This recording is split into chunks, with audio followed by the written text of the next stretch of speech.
Ceci est un livre audio autogénéré par Google. Première partie. Repères pour l'analyse des pratiques.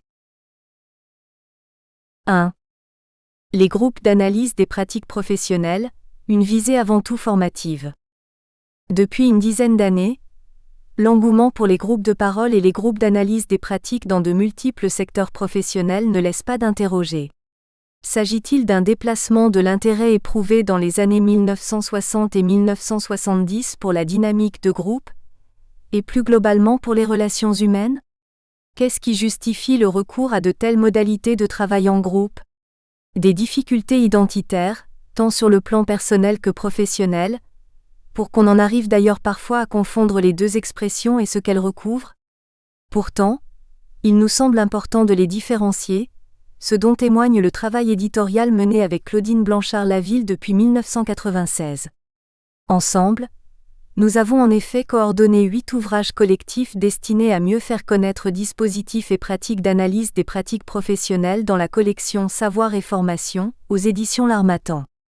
Nous avons également coordonné en 2002 le dossier du numéro 39 de la revue Recherche et Formation, intitulé « Analyse des pratiques, approche psychosociologique et clinique », qui traite davantage d'expériences menées en direction de professionnels de l'éducation nationale. À l'origine, en 1993, notre premier projet répondait à l'invitation lancée par Jackie Bayrou de mettre à disposition des étudiants un recueil de textes d'auteurs différents témoignant du développement de pratiques diversifiées, quant au type de dispositif, d'approche, de champ professionnel, mais néanmoins susceptibles d'être regroupés sous une appellation commune, analyse des pratiques professionnelles. Pour ce faire, nous avions alors sollicité les contributions de praticiens de notre connaissance en les invitant à formaliser leur expérience. Après avoir recueilli un ensemble de textes pour ce premier volume, nous nous sommes vite rendus compte qu'il était possible de solliciter de nouveaux auteurs. Nous avons été alors surpris par le foisonnement des pratiques d'analyse des pratiques professionnelles dans divers champs et nous avons ressenti la nécessité de poursuivre les publications pour en témoigner. Pour donner un cadre général au recueil de ces textes, il nous a fallu proposer dès 1996 une définition de l'analyse des pratiques professionnelles. Aussi, après avoir rappelé cette définition, s'agira-t-il de relever les différents paramètres permettant de regrouper mais également de différencier dispositifs et pratiques d'analyse des pratiques professionnelles en indiquant les restrictions résultant de notre définition initiale. On interrogera successivement non pour hiérarchiser mais pour différencier. La finalité ou la visée poursuivie. Le type de pratique professionnelle considéré. Les systèmes de référence utilisés, 20. Les différentes catégories de dispositifs instaurés. Une définition initiale de l'analyse des pratiques professionnelles. En 1996, nous avons proposé de regrouper sous l'appellation analyse des pratiques professionnelles, de plus en plus utilisée au cours des années 1990, les activités qui, sous cette appellation ou une appellation similaire, sont organisées dans un cadre institué de formation professionnelle, initiale ou continue, concernent notamment les professionnels qui exercent des métiers, formateurs, enseignants, travailleurs sociaux, psychologues, thérapeutes, médecins, responsables de ressources humaines, ou des fonctions comportant des dimensions relationnelles importantes dans des champs diversifiés de l'éducation, du social, de l'entreprise, induisent des dispositifs dans lesquels les sujets sont invités à s'impliquer dans l'analyse, c'est-à-dire à travailler à la co-construction du sens de leur pratique et ou à l'amélioration des techniques professionnelles, conduisent à une élaboration en situation interindividuelle, le plus souvent groupale, s'inscrivant dans une certaine durée et nécessitant la présence d'un animateur, en général professionnel lui-même dans le domaine des pratiques analysées, garant du dispositif en lien avec des références théoriques affirmées. Blanchard-Laville et Fablet, 1996, pp 262 à 263. C'est cette même définition qui est reprise 6 ans plus tard dans l'éditorial du numéro 39 de Recherche et Formation, avec un ajout précisant qu'il s'agit d'analyse des pratiques professionnelles à orientation psychosociologique et clinique, afin d'en marquer la spécificité. En effet, l'expression analyse des pratiques professionnelles, mais aussi de nombreuses dénominations voisines, renvoie à un ensemble de dispositifs et de pratiques assez disparates faisant appel à des systèmes de référence multiples et variés. Bien que globalisante, la définition donnée comporte néanmoins des restrictions qu'il convient d'expliciter dans une perspective de différenciation. Les visées de l'analyse des pratiques professionnelles. Selon nous, le travail conduit dans les dispositifs d'analyse des pratiques vise essentiellement l'évolution de l'identité professionnelle des praticiens dans ses différentes composantes. Renforcer les compétences requises dans les activités professionnelles exercées, accroître le degré d'expertise, faciliter l'élucidation des contraintes et enjeux spécifiques de leurs univers socio-professionnels, développer des capacités de compréhension et d'ajustement à autrui. C'est dire qu'avec notre définition, la finalité poursuivie réside avant tout dans la professionnalisation des praticiens par la formation initiale ou continue, alors qu'on peut assigner d'autres objectifs à l'analyse des pratiques professionnelles comme, par exemple, la production de connaissances sur les activités professionnelles. Pourtant, rien d'étonnant quant à l'affirmation d'une telle finalité du fait du modèle de référence sous-jacent dans notre définition. Les groupes Balin, dispositifs de formation continue de médecins généralistes destinés à faciliter l'évolution professionnelle des praticiens. C'est en effet, à M. Balin, médecin et psychanalyste anglais, que l'on doit l'invention d'un dispositif de formation original, plus particulièrement destiné à des praticiens œuvrant dans une sphère professionnelle où les relations en face à face jouent un rôle important. Relations thérapeutiques d'abord dans la mesure où Balin a formalisé son expérience en animant des groupes de médecins généralistes, mais pas seulement. Dans ces dispositifs à visée d'évolution professionnelle, il s'agit de réunir un petit groupe, d'environ une douzaine de professionnels qualifiés dont les activités sont suffisamment homogènes, et d'inviter à tour de rôle les participants à parler des situations rencontrées dans leur expérience professionnelle. Le rôle du moniteur-animateur, psychanalyste et en général d'une professionnalité identique à celle des participants, consiste à faciliter le travail d'analyse et la prise de conscience des aspects transférentiels et contre-transférentiels en jeu dans les situations d'interaction professionnelle sujet. Au bout de quelques années, Balin estimait qu'au moins 2 années étaient nécessaires. Les professionnels sont à même de repérer une évolution dans leur façon d'exercer. Ainsi, contrairement à ce qui est affirmé parfois, la visée des groupes Balin n'est-elle pas thérapeutique mais bien formative. Comme M. Mauro-Rico le précise dans sa biographie intellectuelle de Balin, l'invention de ce type de dispositif à la fin des années 1940 apparaît comme la réponse à une demande du National Health Service, soucieux d'offrir alors une formation complémentaire en psychologie et en psychiatrie aux médecins généralistes. Plutôt que de proposer d'organiser cours et conférences, modalités habituelles d'enseignement post-universitaire, Balin préfère proposer un séminaire expérimental en partant de situations cliniques rapportées par les participants. Confère Blanchard-Laville et Pestre 2001. C'est bien d'un recours aux méthodes actives dont il s'agit, même si la formalisation de l'orientation Balin s'effectuera essentiellement en termes psychanalytiques. Aussi, si le type de dispositif initié par Balin peut être développé selon des modalités diverses, comme on le verra, la finalité première demeure bien celle de la professionnalisation des praticiens, et plus spécifiquement dans un cadre de formation continue pour ce qui concerne les groupes Balin stricto sensu. Le type de pratique professionnelle. Mais de quelle pratique s'agit-il ? À reprendre notre définition initiale, une restriction apparaît puisqu'il est précisé que sont plus particulièrement concernés les professionnels dont les activités comportent des dimensions relationnelles importantes, soit des praxis, si, après Castoriadis et d'autres, Humbert 2000, Mosconi, 2001, on reprend la distinction aristotélicienne entre poiesis et praxis. En effet, on distingue traditionnellement les activités de fabrication, de production d'objets poiesis par transformation de matières premières, caractérisées par des visées d'efficacité technique et ou stratégique, de celles qui visent autrui comme être autonome, praxis, et ce sont bien les secondes qui nous intéressent prioritairement. Que l'on parle d'agir sur autrui, d'intervention sur autrui, de métier de l'humain, on fait référence à une sphère d'activité, les pratiques praxis, qui se caractérisent par la prégnance d'un type de relation pédagogique, formative, éducative, d'aide, d'accompagnement, de soins. C'est d'ailleurs cette catégorie de pratiques qui se trouve interrogée aujourd'hui par le modèle de la relation de service, confère par exemple Dubay, 2002, qui a tendance à réduire l'action et la spécificité du type de relation qui lui est liée à une simple prestation.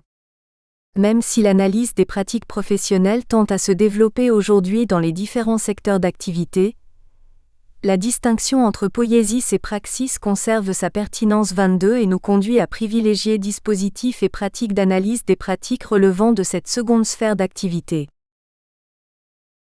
De multiples systèmes de référence. Aussi nombreux et diversifiés soient-ils, il nous semble possible d'établir une distinction en fonction de celle précédemment introduite entre poiesis et praxis, nous amenant alors à considérer, d'une part, ceux relevant de l'analyse du travail, analyse des situations de travail, ergonomie, qui se focalise sur les aspects opératoires des activités dans une relative extériorité par rapport aux agents et avec un souci de modélisation, et ceux, d'autre part, qui est intéressant aux pratiques praxis et adoptant une approche clinique, privilégie les dimensions relationnelles en jeu dans les activités considérées et invite les professionnels à s'engager dans le processus d'analyse. Du coup, comme nous l'avons déjà indiqué, Fablet 2001, la psychosociologie ou psychologie sociale, en tant que système de référence théorique, constitue assurément l'une des principales sources ayant contribué au développement d'approches spécifiques d'analyse de pratiques praxis, compte tenu des apports de cette discipline pour l'analyse des interactions, des éclairages qu'elle propose quant au travail de groupe et des perspectives qu'elle ouvre quant à la question du changement. Ainsi, M. Moro-Rico 2000 page 178, note-t-elle que le groupe Balin n'est pas une méthode complètement made in England mais un hybride créé à partir de deux filiations, l'une psychosociale, de méthode de groupe et de casework avec Enid Balin, l'autre analytique, de groupe avec Bion et hongroise avec l'analyse de contrôle et Vilma Kovacs. Par ailleurs, outre-Atlantique, l'influence des travaux de Cal Lewin, notamment à partir de sa conception des démarches de recherche-action, est clairement établie quant à l'approche réflexive initiée par Deschenes et C. Argyris, comme J. M. Miron et Apresso 2001 l'ont indiqué. Depuis une vingtaine d'années toutefois, on peut déceler une certaine convergence entre les deux grands courants d'analyse du travail et d'analyse des pratiques praxis que, par souci de simplification, nous avons distingués, comme en témoigne par exemple l'évolution conceptuelle de J. M. Barbier. Entre les clés de lecture des pratiques de formation d'adultes, données avec M. Laine à la fin des années 1970 et au début des années 1980, et les propositions théoriques avancées au milieu des années 1990, on relève un changement notable lié, comme il l'indique lui-même, à la fois à l'apparition de nouveaux modes d'organisation du travail et à l'inflexion des démarches de recherche. Dans un cas comme dans l'autre, on s'intéresse davantage à l'activité individuelle ou collective de mentalisation, de formalisation des processus productifs par ceux-là même qui les réalisent. Barbier 1996 2000 page 27-35. Encore convient-il de s'interroger sur le mode de participation des professionnels au processus d'analyse. S'agit-il d'un travail d'investigation et d'élucidation que mènent les professionnels, aidés par un animateur à partir de leur discours sur les situations rencontrées dans la pratique? Ou la démarche poursuivie répond-elle à un souci de formalisation des pratiques grâce à des approches menées plus en extériorité? Il n'en demeure pas moins que cet intérêt pour la mise en discours de l'agir professionnel s'est traduit par le développement d'approches nouvelles, l'entretien d'explicitation, Vermersch, 1994, la didactique professionnelle, Pastré 1999, ou encore la clinique de l'activité, Clos 2001. Outre la distinction entre analyse du travail et analyse des pratiques qui peut prêter à discussion, un second critère de différenciation quant au système de référence utilisé a trait à la prise en compte globale ou partielle des pratiques. Autrement dit, le processus d'analyse appréhende-t-il les activités dans leur totalité ou privilégie-t-il plus particulièrement telle dimension, tel registre ou encore tel aspect de ces activités? Par exemple, dans le domaine de la formation professionnelle initiale des enseignants, on retrouvera aisément cette distinction entre l'analyse de pratiques conceptualisée par M. Altay 2000 et les SCAPE. Séminaires cliniques d'analyse des pratiques éducatives proposés à l'IUFM de Grenoble dans lesquels on se centre sur la dimension interrelationnelle dans la pratique du métier d'enseignant.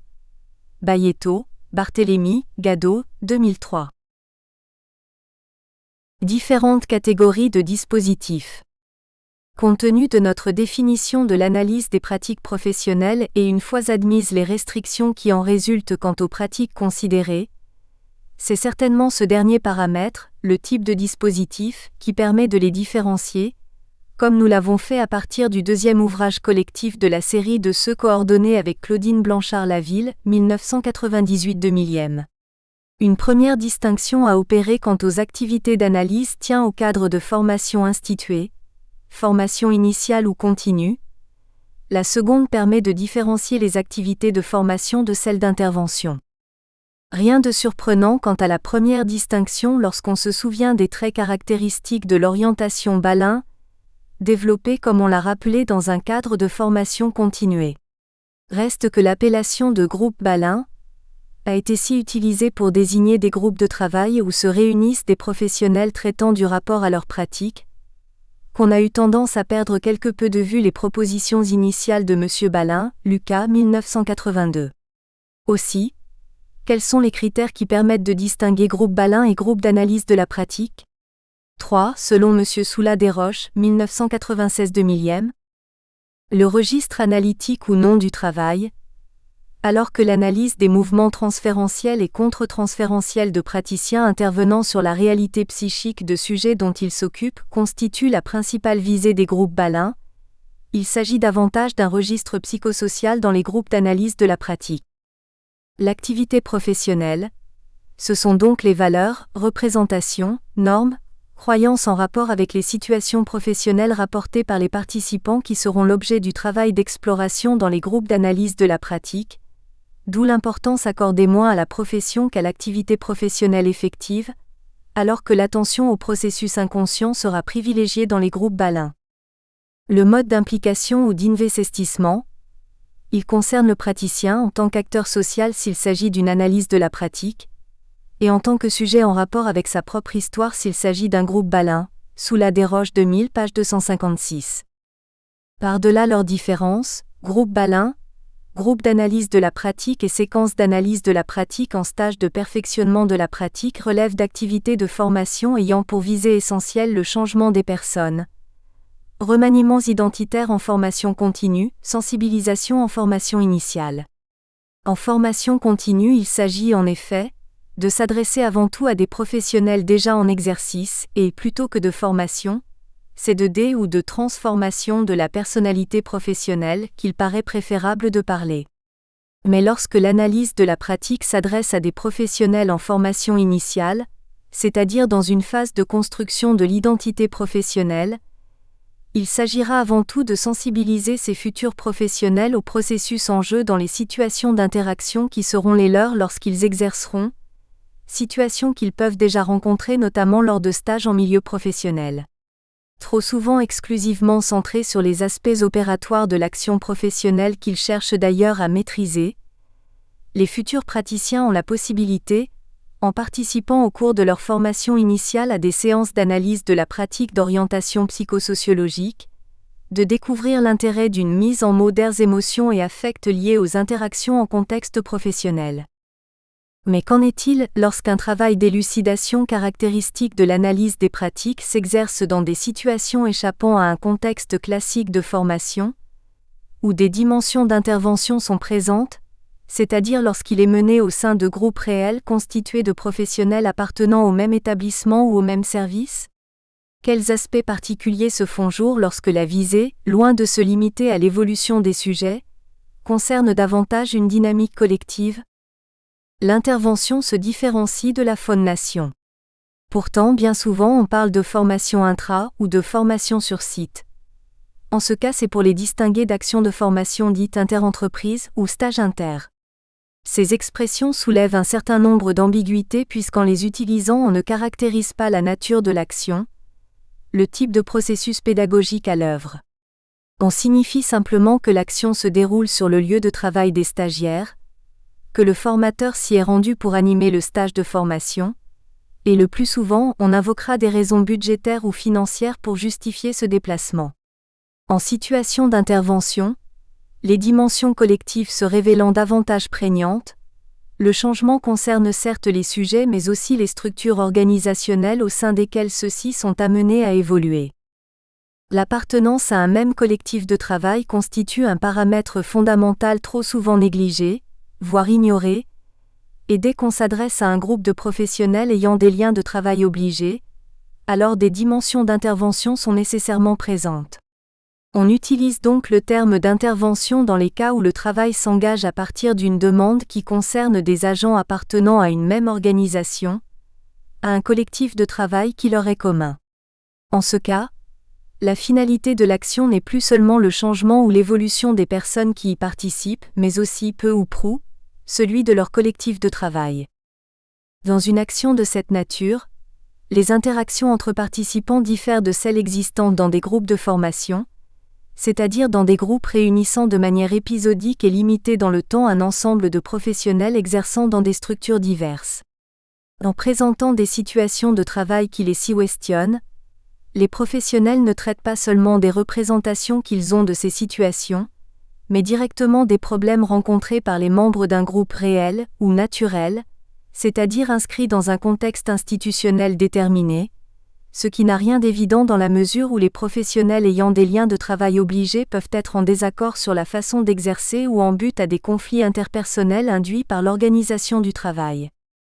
Secondairement, car c'est bien l'appartenance ou pas à un même collectif de travail qui apparaît avant tout déterminante, en fonction des catégories S de professionnels et de leur type d'activité, des missions de leur service, des caractéristiques des clients, usagers ou bénéficiaires concernés, mais aussi de la position de l'intervenant, interne ou externe, de son identité professionnelle et de son inscription institutionnelle s'il est externe, freelance, salarié des apostrophes, un organisme universitaire, de ses références théoriques, psychosociologie mais avec également des emprunts possibles à la sociologie, la psychanalyse, de ses options techniques et des règles de fonctionnement qu'il instaure.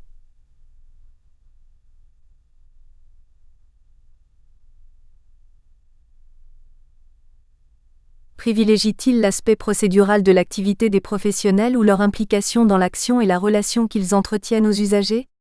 Quelle place accorde-t-il au travail de et en groupe? Les modalités du travail d'analyse peuvent apparaître très diverses.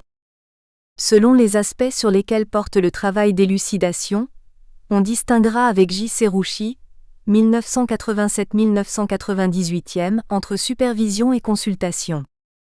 En supervision, on se penche avant tout sur le type de démarche ou d'approche mise en œuvre dans le rapport au client, usager ou bénéficiaire dont les professionnels s'occupent, et ce dans un registre psychanalytique si l'élucidation des mouvements transférentiels et contre-transférentiels à l'œuvre dans les pratiques du groupe de professionnels constitue l'axe de travail retenu, mais si ces professionnels interviennent davantage sur la réalité des personnes auxquelles ils s'adressent, l'approche sera plutôt psychosociologique. Dans un travail de consultation, les dimensions explorées différentes. On se focalise sur les modes de fonctionnement institutionnel, le projet du service ou de l'établissement, son mode d'organisation, les rapports entre professionnels, les valeurs qui orientent leur démarche. Toutefois, lorsqu'on analyse les pratiques professionnelles en situation d'intervention et quels que soient les axes d'investigation privilégiés au départ, il est rare que le travail d'exploration ne concerne pas à un moment ou à un autre aspect d'ordre institutionnel et relationnel. Dans la mesure où le travail se focalise sur les dimensions collectives, les démarches de supervision et de consultation apparaissent ainsi comme l'une des voies possibles pour accompagner au changement organisationnel ou pour contribuer à la régulation institutionnelle, notamment grâce à l'élucidation de conflits d'équipe. Quelles que soient en définitive les catégories de dispositifs et les systèmes de référence utilisés, l'instauration de groupes d'analyse des pratiques professionnelles s'inscrit avant tout dans une perspective de formation et de professionnalisation, se distinguant ainsi des groupes de parole dans lesquels ce sont d'autres finalités qui sont poursuivies, comme en témoignent les articles rassemblés dans cette livraison de connexion. 2. Formation des travailleurs sociaux et analyse des pratiques professionnelles. La plupart des travailleurs sociaux sont confrontés dans l'exercice quotidien de leur mission à des... Nous espérons que vous avez apprécié cet aperçu. Pour continuer à écouter ce livre audio sur Google Play Livres, utilisez le lien dans la description de la vidéo.